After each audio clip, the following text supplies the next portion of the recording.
He was only 7 years old, screaming until his vocal cords tore, clutching his head as if it were on fire. The doctors called it night terrors. They called it psychological trauma.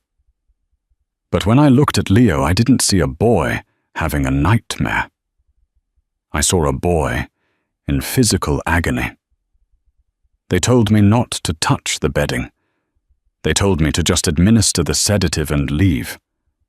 But that night, as the screams pierced the walls of the Romano estate, I took a pair of scissors to his favorite velvet pillow. I didn't find feathers. I found 3 inches of cold silver steel, positioned perfectly to pierce the skull. The smell of spilled bourbon and expensive cologne always made Sarah Bennett nauseous. But the tips at the obsidian were the only thing keeping the debt collectors away. At 24, Sarah should have been finishing her residency at St. Jude's Hospital. Instead, she was balancing a tray of crystal tumblers, dodging grasping hands and trying to forget that she was a nursing school dropout with a mountain of medical bills from her mother's failed cancer treatments. "Table 4 needs a refill on the scotch," the manager Rick barked, wiping sweat from his forehead. "And Sarah, don't look them in the eye. It's the Romano family." The air in the club seemed to drop 10 degrees. The Romano family. In this city, that name was synonymous with God and the devil, depending on who you asked. Alessandro Romano the Don was a ghost story. Parents told their children to keep them in line. Sarah adjusted her apron, took a deep breath, and walked toward the VIP section. It was roped off with heavy velvet cords, guarded by men who looked like they were carved out of granite. One of them nodded, stepping aside. Inside the booth, the music was muffled, creating a tense, quiet bubble. 3 men sat around the table, but Sarah's eyes were drawn immediately to the man in the center. Alessandro Romano didn't look like a thug. He looked like a king in exile. He wore a charcoal suit that cost more than Sarah's entire life earnings, and his eyes, dark, calculating, and incredibly tired, scanned the room with predatory precision. But what stopped Sarah in her tracks wasn't the Don. It was the small boy sitting next to him. He couldn't have been more than 7. He was pale, ghostly white with dark circles under his eyes that looked like bruises. He was clutching a tablet, but his hands were trembling violently. "Your drink, sir," Sarah said, her voice steady despite the racing of her heart. Alessandro didn't look up. "Leave them." Sarah set the glasses down. As she reached for the empty bottle on the table, the boy let out a small, strangled whimper. The men at the table froze. Alessandro turned to his son, his expression shifting from cold indifference to terrifying intensity. "Leo!" The boy's eyes rolled back. His small body went rigid, then began to convulse. "He's seizing!" one of the bodyguards shouted, reaching for his phone. "No phones!" Alessandro roared, grabbing the boy's shoulders. "Do not call an ambulance. We cannot have the police here." The boy was shaking violently, sliding off the leather banquette. Alessandro looked helpless, a man who could command armies, but couldn't stop his son's body from rebelling. He tried to hold the boy down, restricting his movement. "Don't hold him down." Sarah's voice cut through the panic. It wasn't the voice of a waitress. It was the voice of a nurse. She dropped the tray. Crystal shattered on the floor, but she didn't care. She vaulted over the low table, landing on her knees beside the boy. "Get back!" a bodyguard yelled, drawing a weapon. "Put that away, or I'll break your arm." Sarah snapped, not even looking at the gun. She looked at Alessandro. "Let him go. You're going to dislocate his shoulders. Move!" Perhaps it was the shock of being ordered around by a waitress, or perhaps it was the sheer competence in her eyes, but Alessandro let go. Sarah quickly moved the table away to prevent injury, loosened the top button of the boy's shirt, and turned him onto his side. She cradled his head in her lap, protecting it from the hard floor, and timed the seizure. "Talk to him," Sarah commanded Alessandro. "He can hear you. Let him know he's safe." Alessandro, the butcher of the city, looked at Sarah, then down at his son. He knelt his expensive suit, soaking up the spilled scotch. "Leo, Papa is here. You're safe. Just breathe." It lasted 45 seconds. To the men in the room, it felt like an hour. When the convulsions stopped, Leo went limp, breathing heavily. Sarah immediately checked his pulse and checked his airway. "He's post-ictal," she said, softly, brushing the sweaty hair off the boy's forehead. "He's going to be confused and exhausted. He needs rest immediately." She looked up. Alessandro was staring at her. The coldness was gone, replaced by a calculating curiosity that was far more dangerous. "You're not a waitress," he stated. "I was a nursing student," Sarah said, pulling back. "Top of my class until life happened." Alessandro stood up, buttoning his jacket. The mask of the Don returned. "Rick," he bellowed. The manager scurried over, looking terrified. "Mr. Romano, I am so sorry about the mess." "Fire her," Alessandro said, pointing at Sarah.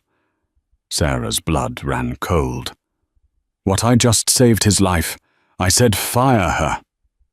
Alessandro repeated, his eyes locked on Sarah. "She doesn't work for you anymore." He turned to Sarah. "You work for me now. Pack your things. You're coming to the estate." "I most certainly am not." Sarah stood up, her anger flaring. "You can't just buy people." Alessandro stepped closer, invading her personal space. He smelled of danger and power. "My son has seen the best specialists in Europe. None of them care. They just prescribe pills. You didn't hesitate. You protected him." He reached into his jacket pocket and pulled out a checkbook. He scribbled a number and tore it out. He handed it to her. Sarah looked at it. It was enough to pay off her mother's medical debt twice over. 1 month, Alessandro said. "Private care. Total discretion. If you can help him, I'll double it. If you try to leave or talk to the press." He didn't finish the sentence. He didn't have to. Sarah looked at the check, then at the sleeping boy in the bodyguard's arms. She remembered the terror in Leo's eyes before the seizure took him. It wasn't just illness. It was fear. "I have conditions," Sarah said, her voice shaking slightly. Alessandro smirked. "I'm listening." The Romano estate was not a home. It was a fortress disguised as a mansion. High stone walls topped with electrified fencing cameras that pivoted like mechanical eyes and guards patrolling the grounds with German shepherds. Sarah sat in the back of the armored SUV, her hands clasped tightly in her lap. She had been given an hour to pack a bag.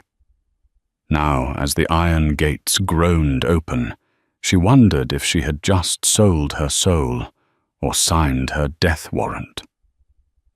The car stopped in front of a sprawling Gothic revival manor.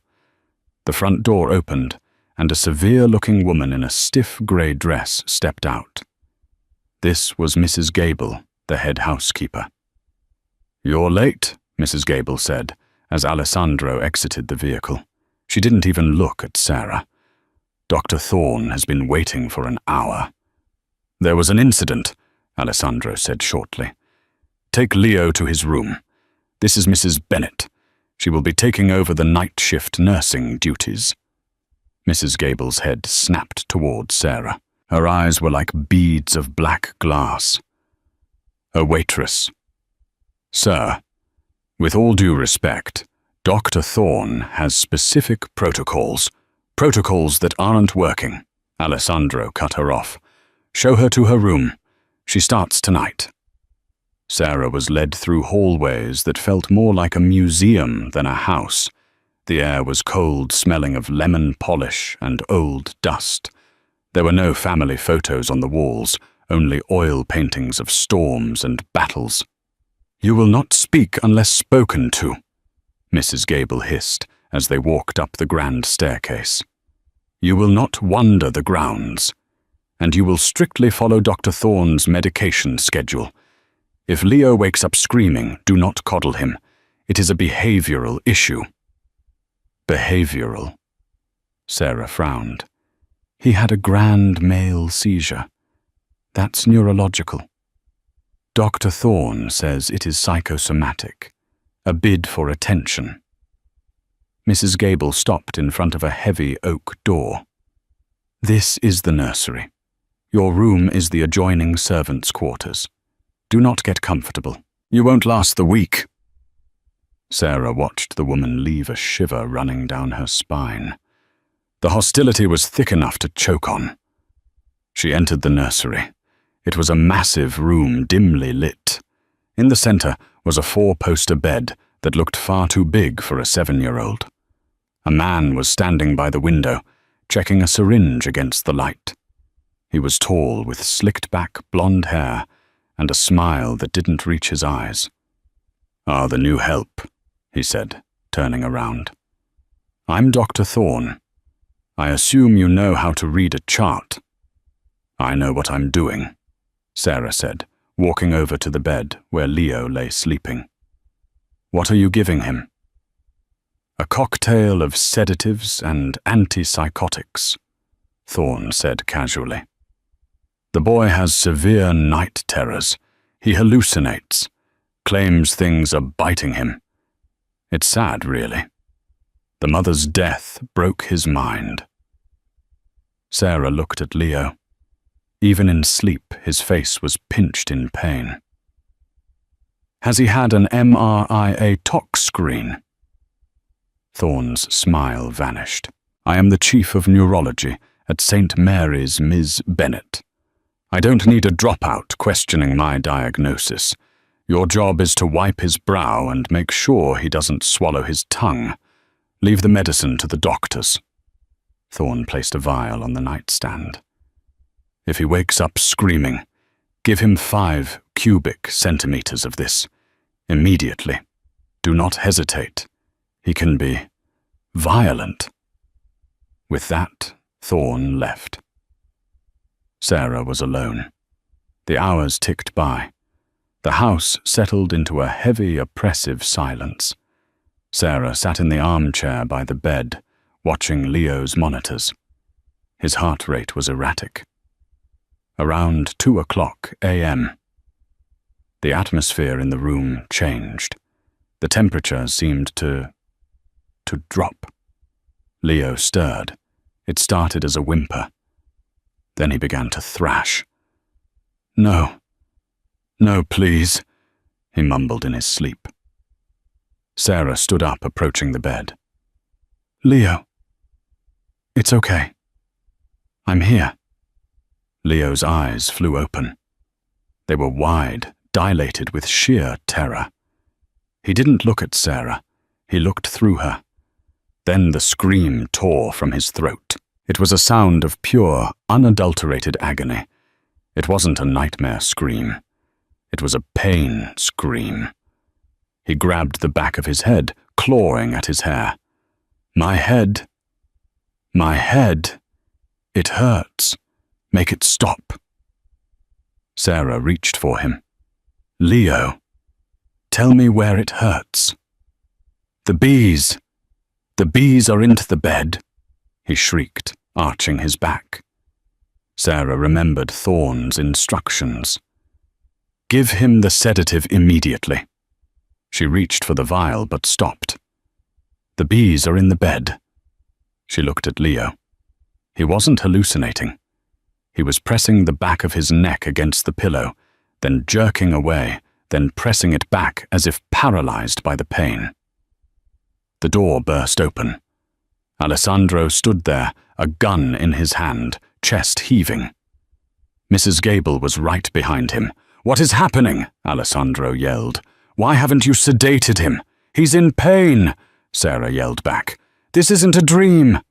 "He's hurting himself," Mrs. Gable shouted. "Restrain him. Give him the shot." Sarah ignored them. She grabbed Leo and pulled him upright, hugging him to her chest. He was sobbing into her shoulder. "Check the bed," Sarah said, her voice trembling with a sudden horrifying realization. "What?" Alessandro lowered the gun slightly. "Check the bed," Sarah commanded. She gently moved Leo to the side of the mattress. She looked at the pillow. It was a plush, expensive, velvet pillow with gold embroidery. It looked perfectly normal. But when she ran her hand over the surface, she felt it. A tiny, almost imperceptible snag. "Give me a knife," Sarah said. "Miss Bennet, you are destroying property." Mrs. Gable started moving forward. "Give her a knife," Alessandro ordered. He pulled a combat knife from his belt and handed it to her handle first. Sarah took the knife. Her hands were shaking. She placed the tip against the expensive velvet casing of the pillow Leo had been sleeping on for months.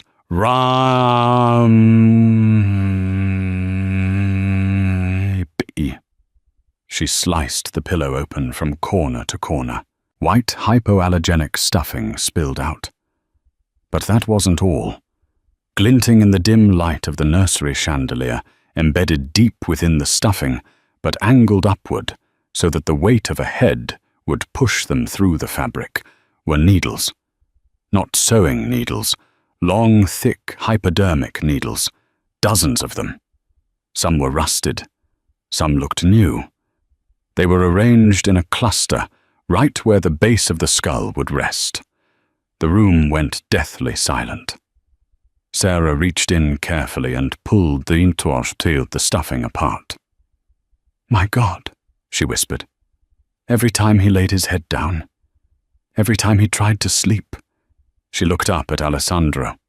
The Don's face had gone the color of ash. He stared at the needles, then at his sobbing son, who was clutching Sarah's uniform. "He wasn't having night terrors," Sarah said, tears pricking her eyes. "He was being tortured." Alessandro turned slowly. His eyes were no longer human. They were the eyes of a monster looking for prey. He looked at Mrs. Gable. "Who makes the bed?"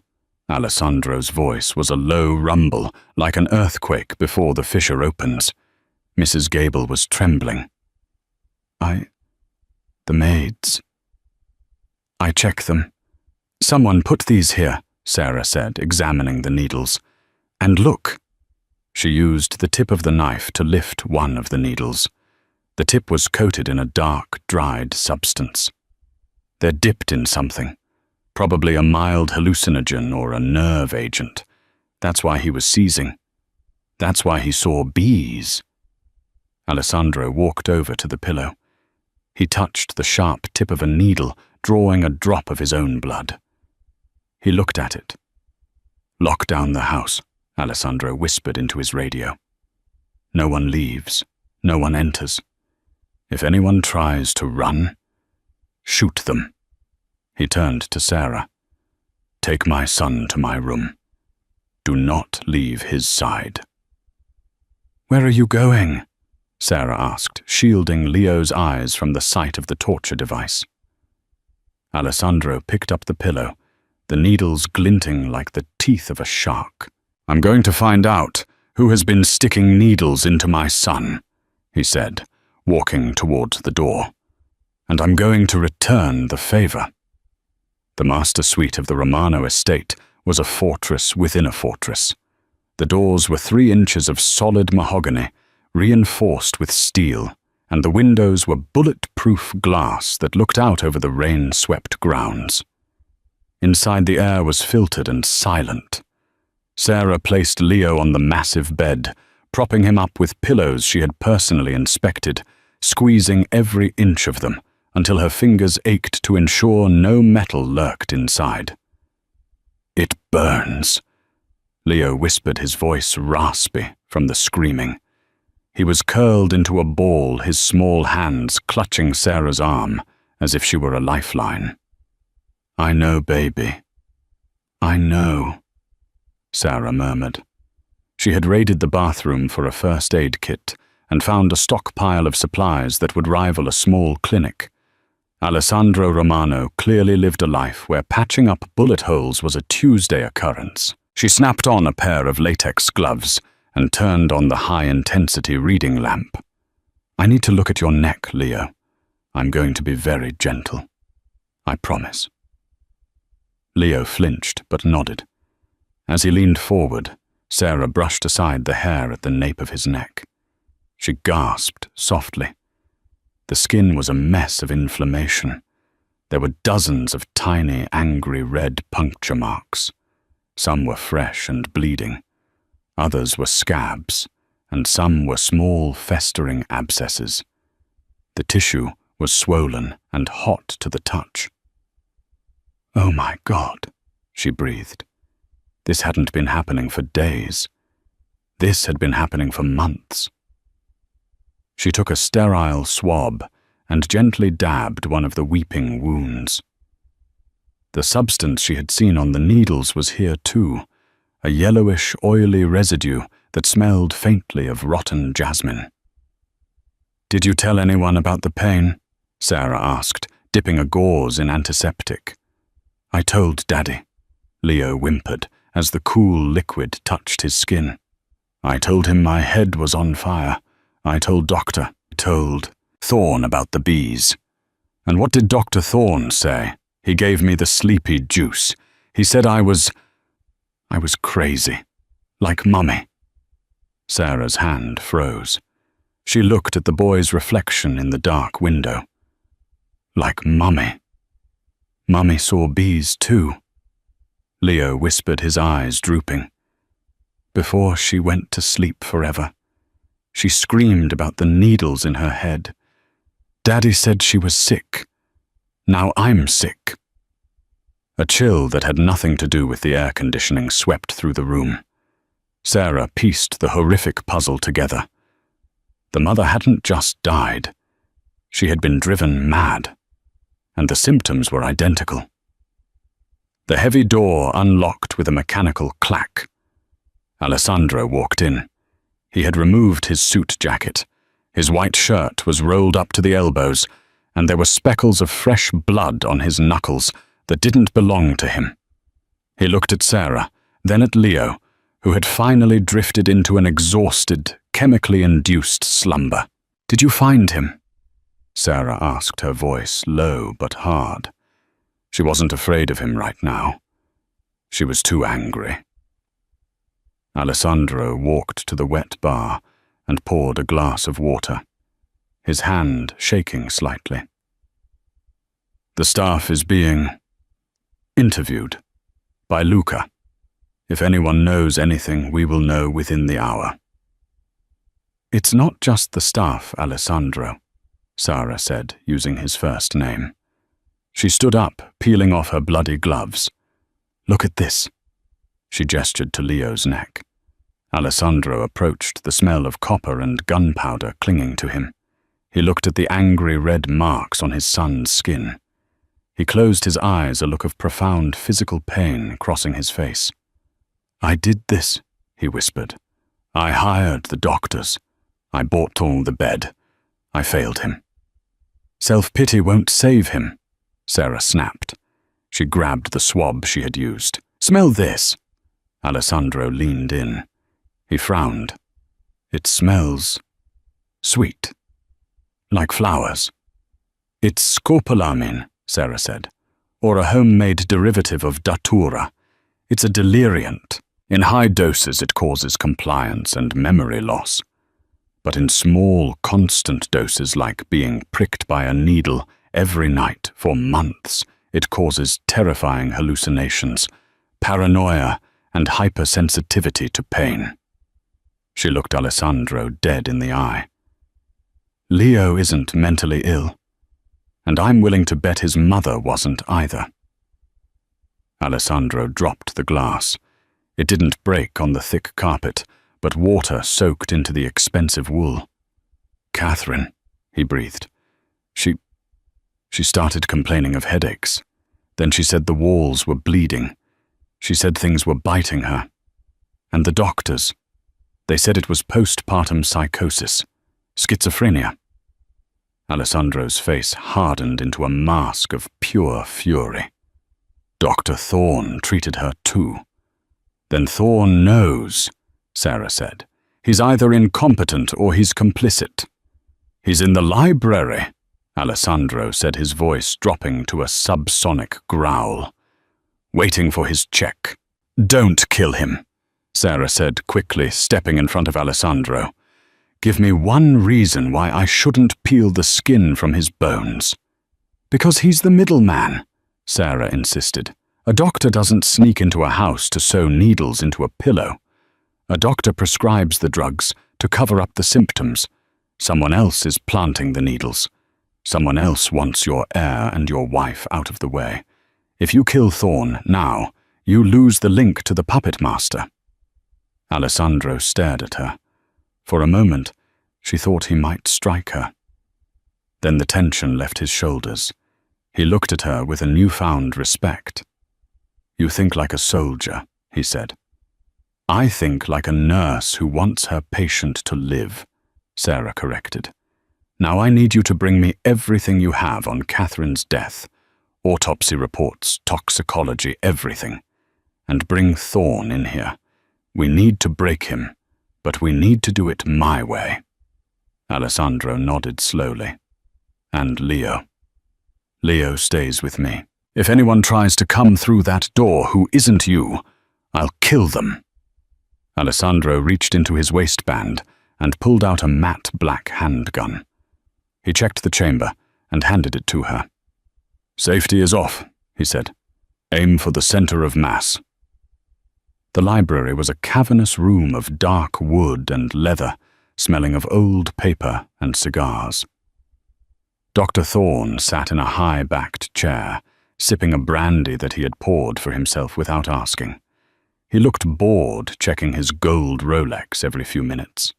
When the doors opened, he stood up, smoothing his suit. Mr. Romano, finally. This lockdown is absurd. I have rounds at the hospital in the morning. Is the boy sedated? Alessandro didn't speak. He walked into the room, followed closely by Luca, his head of security, a man who looked like he had been built in a factory that manufactured tanks. Sarah entered last. She was no longer wearing the waitress uniform. Mrs. Gable, pale and silent, had brought her a set of silk pajamas from the guest room, but Sarah had thrown a trench coat over them. She looked disheveled, fierce, and entirely out of place. The boy is not sedated, Alessandro said, walking to the desk and leaning against it. He is resting.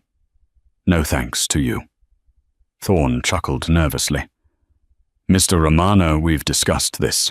Night terrors are resistant to treatment. We just need to up the dosage of the Thorazine. Tell me, doctor. Sarah spoke up from the shadows near the door. She held a plastic bag in her hand.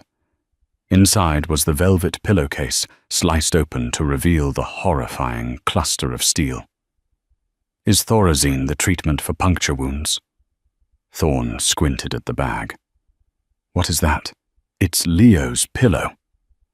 Sarah walked forward, tossing the bag onto the coffee table in front of Thorne. The needles clattered against the glass surface. We found 42 hypodermic needles embedded in the stuffing, dipped in a scopolamine solution. Thorne's face went slack. The color drained from his cheeks so fast he looked like a corpse. I have never seen that before. You checked his reflexes. Sarah pressed, circling him like a shark. You checked his pupils. You must have seen the inflammation on his neck. You're a neurologist. You don't miss inflammation at the base of the skull. The hair covered it, Thorne stammered, sweat beading on his upper lip. The boy was thrashing. You knew, Alessandro said. He didn't shout. He spoke with a quiet, deadly certainty. He pulled a chair opposite Thorne and sat down, leaning forward. You treated my wife, Catherine. You watched her descend into madness. You watched her claw at her own skin. Did she have needles in her pillow too? Doctor. Thorne's hands were shaking so hard he spilled his brandy.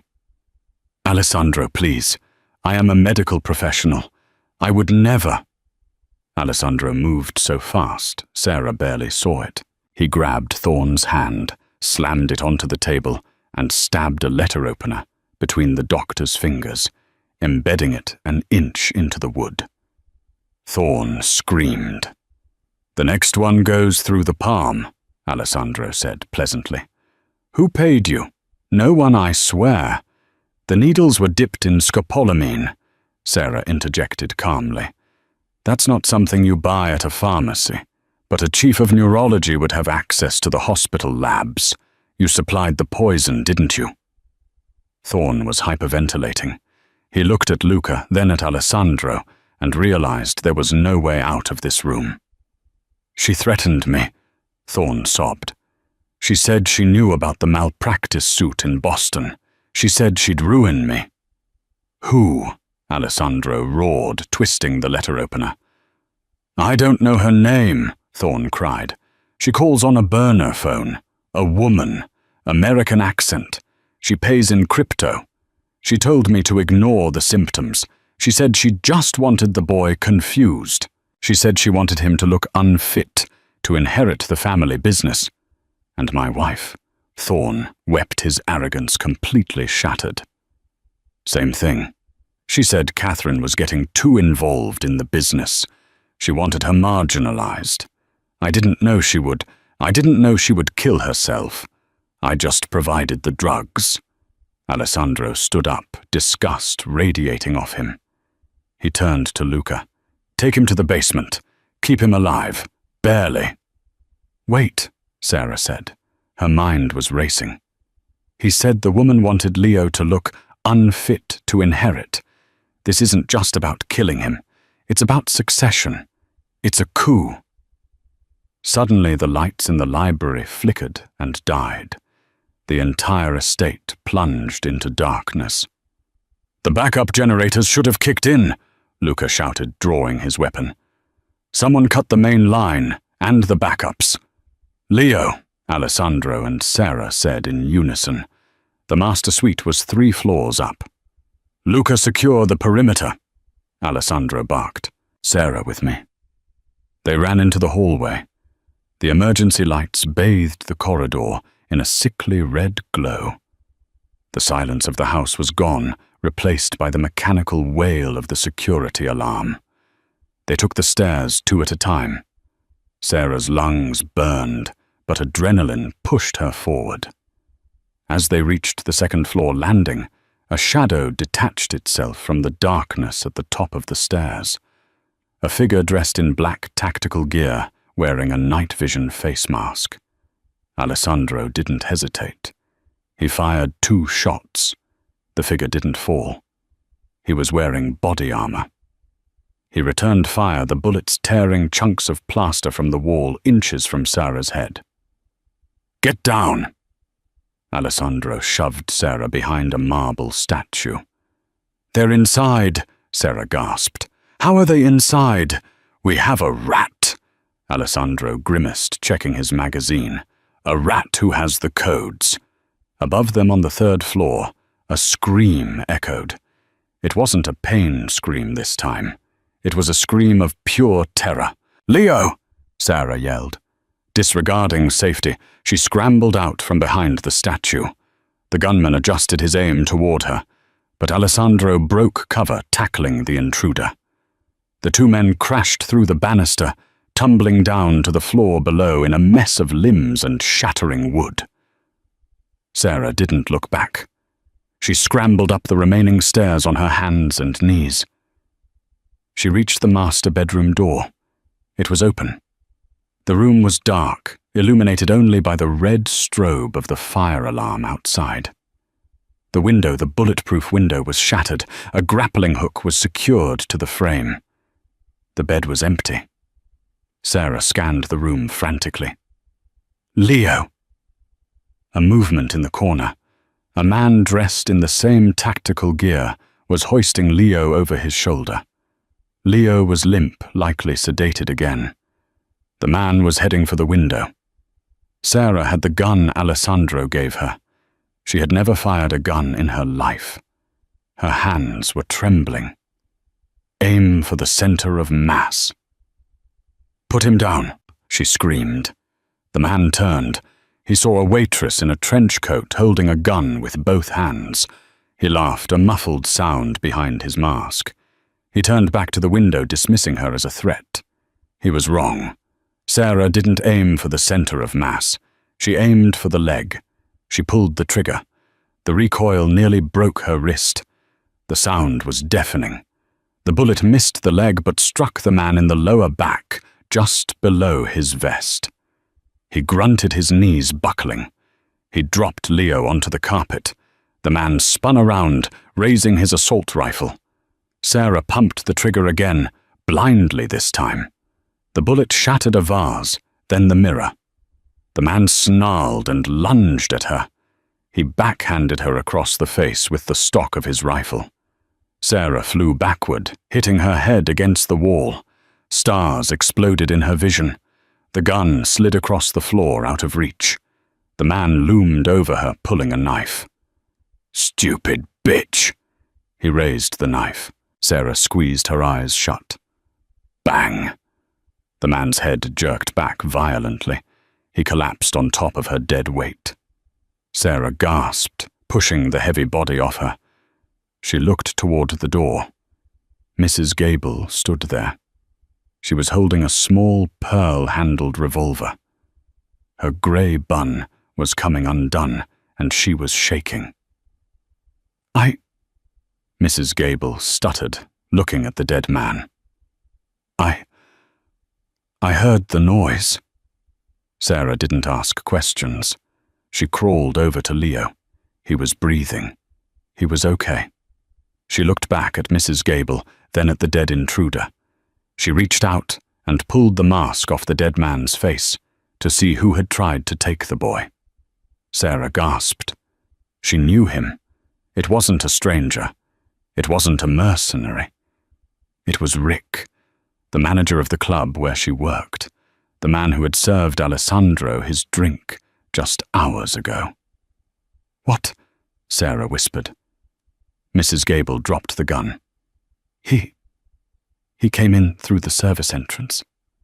I let him in." Sarah's head snapped up. "What?" Mrs. Gable's face crumbled. Tears streamed down her face. "They have my daughter, Ms. Bennett. They said if I didn't lower the security shields, if I didn't let him in, they would send me her fingers." Footsteps pounded up the stairs. Alessandro appeared in the doorway, blood dripping from a cut on his forehead, his suit torn. He saw the dead body. He saw Leo safe in Sarah's arms. He saw Mrs. Gable confessing. "They have my daughter," Mrs. Gable wailed, falling to her knees. "The woman. She has my daughter." Alessandro walked into the room. The air was thick with gunpowder and betrayal. He looked at Rick's dead body. "Who is she?" Alessandro asked Mrs. Gable. His voice was terrifyingly calm. Mrs. Gable looked up. "She said her name is Elena." Alessandro froze. The color left his face completely, leaving him looking like a ghost. "That's impossible," he whispered. "Elena is dead. I buried her 10 years ago." Sarah held Leo tighter. The mystery hadn't just deepened. It had just risen from the grave. The silence that followed Mrs. Gable's confession was heavier than the gunshot that had preceded it. The room smelled of cordite rain and the metallic tang of blood. Alessandro stood frozen, staring at the housekeeper who had served his family for 20 years. His face was unreadable, a mask of stone, but Sarah saw the tremor in his hand, the hand that had just taken a life to save his son. "Take her," Alessandro said finally. His voice was devoid of emotion. "Lock her in the cellar. Do not speak to her." Two guards who had arrived moments after Luca hauled the sobbing Mrs. Gable to her feet. "Please," she wailed, her eyes pleading not with Alessandro, but with Sarah. "They have my daughter. They sent me a video. They were going to cut her, and so you gave them my son."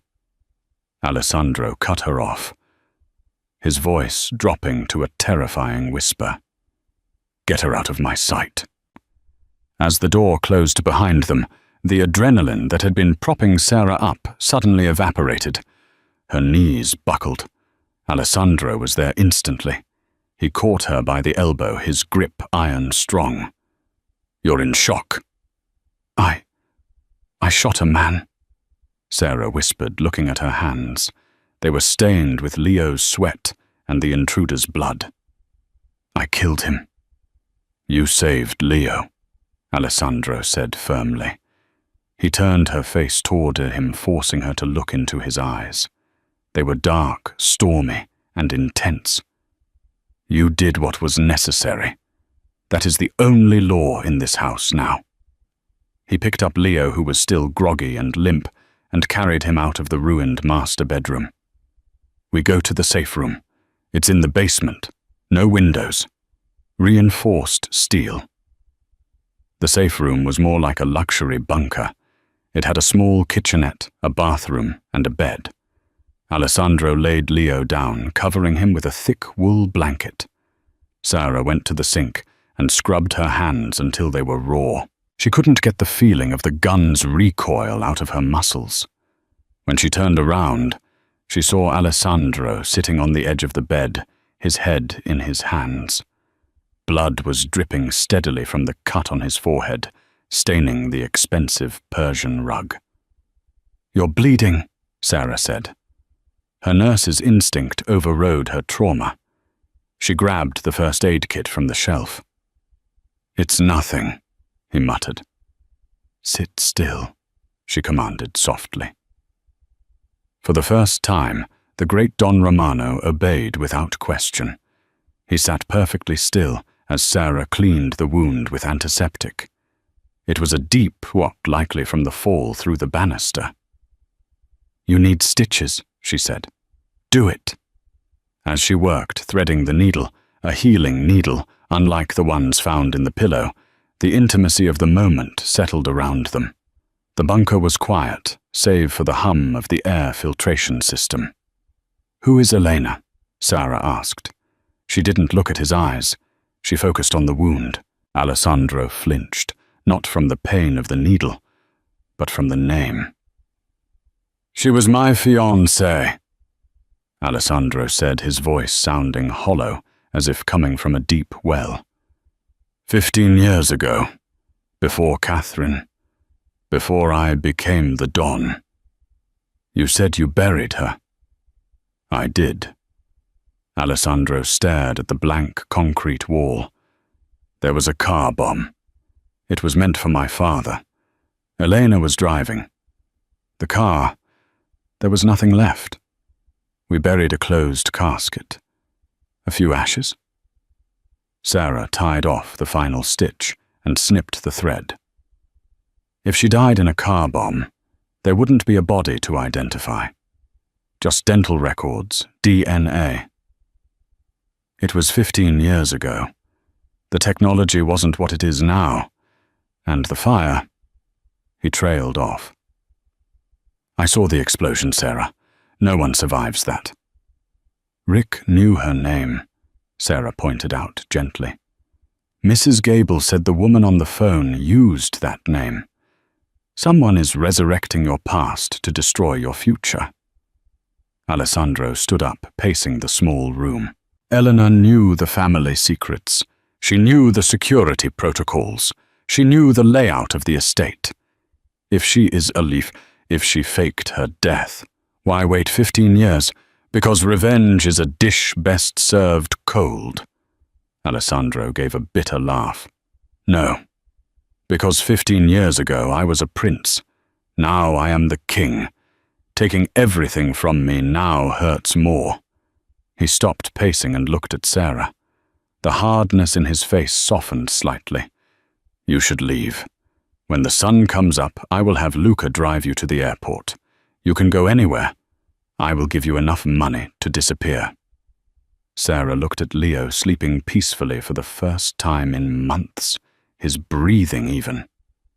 She looked at Alessandro, a man surrounded by enemies, bleeding and haunted by ghosts. I'm not going anywhere, Sarah said. Alessandro stepped closer. You nearly died tonight. Next time, I might not be there to pull the trigger. You didn't pull the trigger tonight, Sarah reminded him. I did. She stepped into his space, looking up at him. Leo needs a nurse.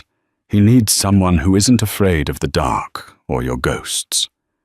And frankly, Mr. Romano, you look like you could use a friend. Alessandro looked at her for a long moment.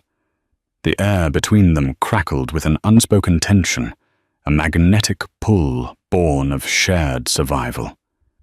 He reached out his hand, hovering near her face, almost touching her cheek, but he pulled back at the last second. Get some sleep, he said, his voice rough. Tomorrow we hunt. The morning brought no sunlight, only a slate-grey sky that pressed down on the estate like a heavy lid. The lockdown was absolute. The Romano soldiers patrolled the perimeter with assault rifles, and the shattered window in the master bedroom was boarded up. In the dining room, the atmosphere was grim. Maps and blueprints were spread across the mahogany table. Luca was typing furiously on a laptop, his face illuminated by the blue glow of the screen. Sarah sat with Leo. He was awake, eating oatmeal.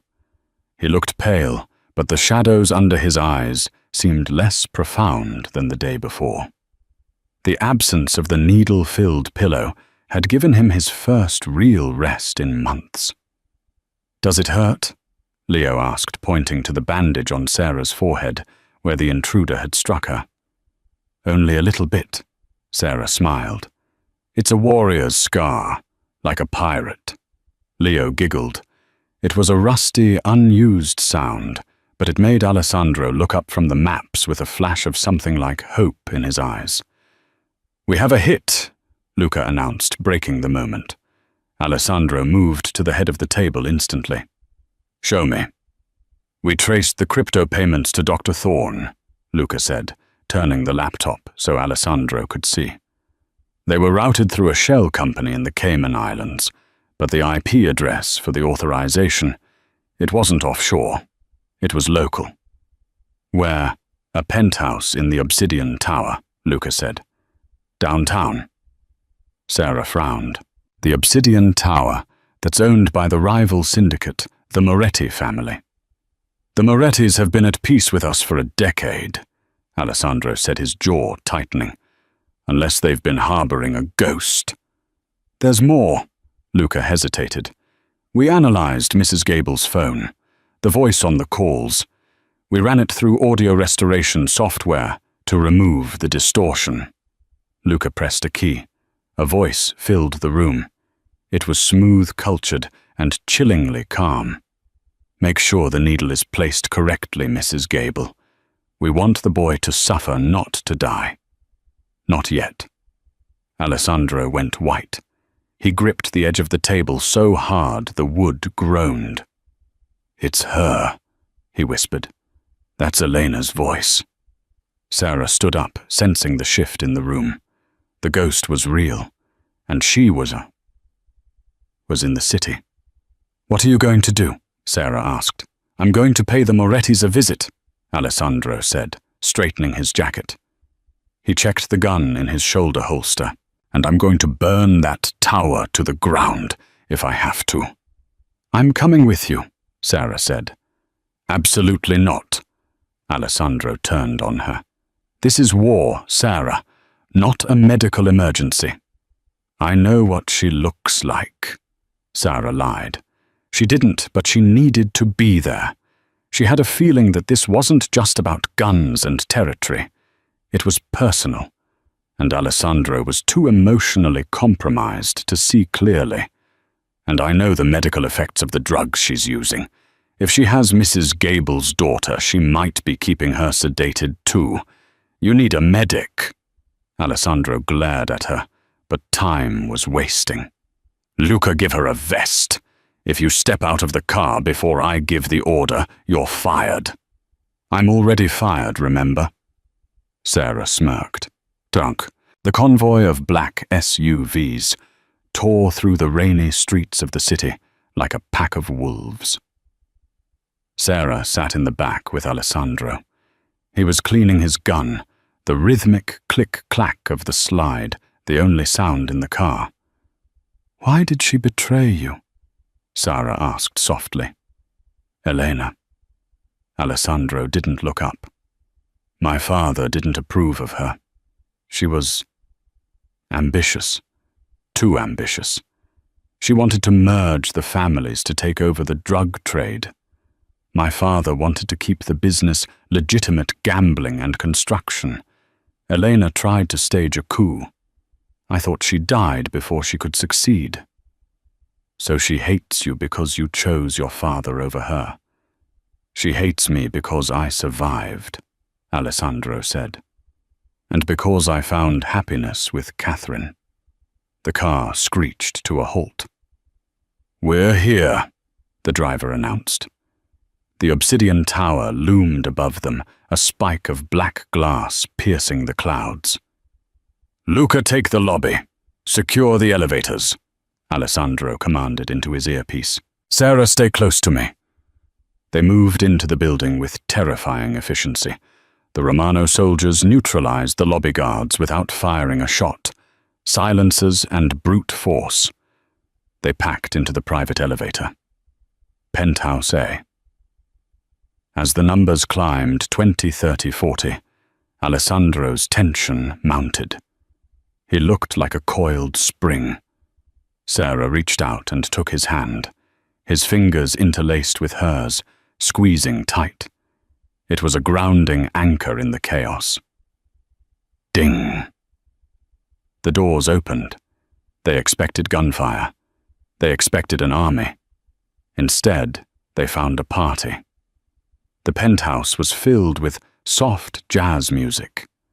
Waiters were circulating with champagne. But the guests were mannequins.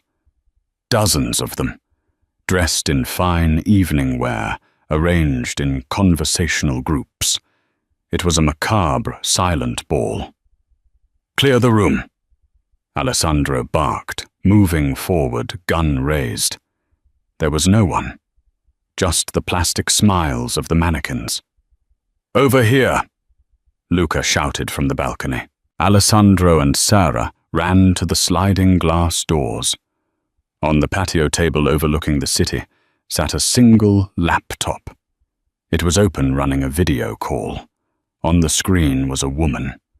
She was older now, her face scarred, on one side burn marks that twisted her lip into a permanent sneer. But the eyes were the same, cold, calculating. Hello, my love, the woman on the screen said. Her voice was the one from the recording. Elena, Alessandro breathed. You look well, Alessandro. Elena smiled, touching her scarred face. Better than I do, certainly. Fire does have a way of changing a woman. Where are you? Alessandro growled. Close, she teased. But I'm afraid you're too late for the party. I just wanted you to see that I'm real, that I'm back. You touched my son, Alessandro said, his voice trembling with rage. You put needles in his bed. I wanted him to feel what I felt. Elena said, her eyes flashing with madness. The sharp sting of betrayal, the pressure in the skull, and I wanted you to watch him suffer helpless, just like you watched my car burn. Let the girl go. Sarah stepped into the frame. Mrs. Gable's daughter. She has nothing to do with this. Elena's eyes flicked to Sarah. Ah, the waitress. The angel of mercy. You're a nuisance, my dear. You ruined my slow game. I was enjoying the gradual decline of the Romano air. Where is the girl? Alessandro shouted. Elena leaned back in her chair on the screen. Oh, the girl. She's with me. She's fine. For now. But Alessandro, the game has changed. You took my city. You took my face. Now I'm going to take the only thing that matters to you. You already tried to take Leo, Alessandro said. Leo. Elena laughed. A high, brittle sound. Oh, darling, I wasn't talking about Leo. Suddenly, Alessandro's phone buzzed, then Luca's, then Sarah's. A notification, a breaking news alert. Alessandro pulled his phone out. His eyes widened in horror. What is it? Sarah asked. Alessandro turned the phone to her. It was a live news feed. Breaking news, explosion at St. Jude's Hospital. Sarah's heart stopped. My mother, she whispered. My mother is in St. Jude's. Eleanor on the screen smiled a cruel, twisted expression. I did say I did my research, didn't I? Sarah, you save his family. I destroy yours. The video feed cut to black. Sarah dropped her gun. The room spun. The jazz music played on a sickening soundtrack to the realization that they had been lured here while the real blow was struck across town. Alessandro grabbed her shoulders. Sarah, look at me. She knew. Sarah gasped, tears streaming down her face. She knew who I was. She blew up the hospital. We go, Alessandro roared to his men. Now move. He picked Sarah up as she stumbled, practically carrying her to the elevator. The hunt for the needles was over. The war had just begun, and the battlefield had just expanded to include the innocent. I will kill her, Alessandro vowed into Sarah's ear as the elevator plummeted down. I promise you, Sarah, I will tear the world apart to find her. But Sarah couldn't hear him. All she could hear was the phantom sound of an explosion and the terrible silence that follows. The smoke was thick enough to taste a bitter cocktail of burning plastic and shattered concrete. St. Jude's Hospital was a wound in the city skyline, flames licking from the 4th floor where the oncology ward had been. Sarah stumbled out of the SUV before it fully stopped, her legs moving on pure, frantic instinct. Mum! She screamed, her voice breaking against the roar of the sirens. Firefighters were pushing crowds back. Doctors in bloodied scrubs were weeping on the sidewalk. Sarah tried to push through the police line, her heart hammering against her ribs like a trapped bird. My mother is in there, room 402. Let me through. A heavy hand grabbed her shoulder. She spun around, ready to fight, but found herself looking into Alessandro's chest. He wasn't looking at the fire. He was looking at her, his expression uncharacteristically calm amidst the chaos. Sarah, stop, he commanded, his voice cutting through the panic. Let me go, she sobbed, hitting his chest. She's in there. Elena killed her. She isn't in there, Alessandro said, gripping her wrists to stop her assault. Your mother isn't in the building. Sarah froze, the heat of the fire on her back, the cold shock of his words in her mind. What? Alessandro pulled her away from the heat toward the shelter of the armored convoy. The moment I brought you into my house, you became a target. I knew that. I didn't know who the enemy was, But I knew the risks. He looked at the burning building, his eyes narrowing. Yesterday afternoon, while you were sleeping, I had Luca transfer your mother to the west wing of the Romano private clinic. It's a fortress. She has 24-hour guard detail. She's watching TV right now, completely unaware of this. Sarah stared at him, her knees finally giving out. Alessandro caught her holding her upright against the backdrop of the inferno. You moved her, Sarah whispered, fresh tears, spilling this time from relief, so profound it hurt. You didn't tell me. I couldn't risk a leak, Alessandro said, gently wiping a smudge of ash from her cheek. Erna thought she was burning my world down. Instead, she just burned an empty room. He turned her to face the flames. She missed Sarah. She missed because she thinks I am the same arrogant boy she knew 15 years ago. She doesn't know what I have become. And she doesn't know what I am willing to do to keep you and Leo safe. The phone in Alessandro's pocket buzzed. He answered it, putting it on speaker. It was Luca.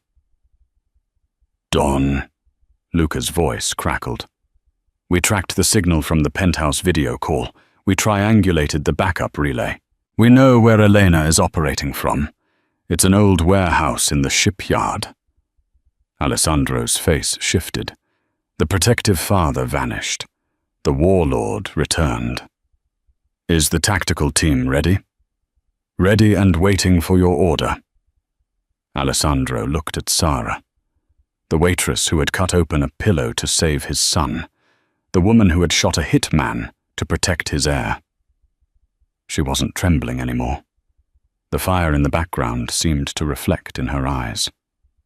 Go get her, Sara said, her voice hard as steel. Finish it. Alessandro nodded. He opened the car door for her. Go to the clinic. See your mother. Hug Leo. Tonight, the Romano family settles its debts. As the SUV sped away, carrying Sarah toward safety, she looked back one last time at the Don, standing amidst the smoke and ash. He didn't look like a monster anymore. He looked like the only thing standing between the innocent and the dark. The needle was gone. The poison was identified. And the hunter was about to become the prey. That night, the city of Chicago learned that you do not touch the Romano family. The night terrors that had plagued a 7-year-old boy were not ghosts, but the cruel machinations of a past refusing to stay buried. Sarah Bennett went from serving drinks to saving a dynasty, proving that sometimes the sharpest weapon isn't a gun, but a nurse's intuition and a pair of scissors. Leo slept soundly that night on a pillow filled only with feathers. And somewhere in the dark waters of the harbor, the past was finally truly put to rest.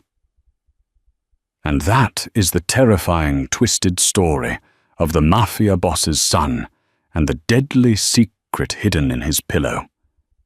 It makes you wonder, how many times do we dismiss a child's pain as just a nightmare when the truth is far more sinister? If this story kept you on the edge of your seat, please hit that like button. It really helps the channel grow. And if you want more true crime style dramas and twisted storytelling, subscribe and turn on the notification bell so you never miss a part. What would you have done if you were Sarah? Would you have cut the pillow open or followed the doctor's orders? Let me know in the comments below. Thanks for watching and stay safe.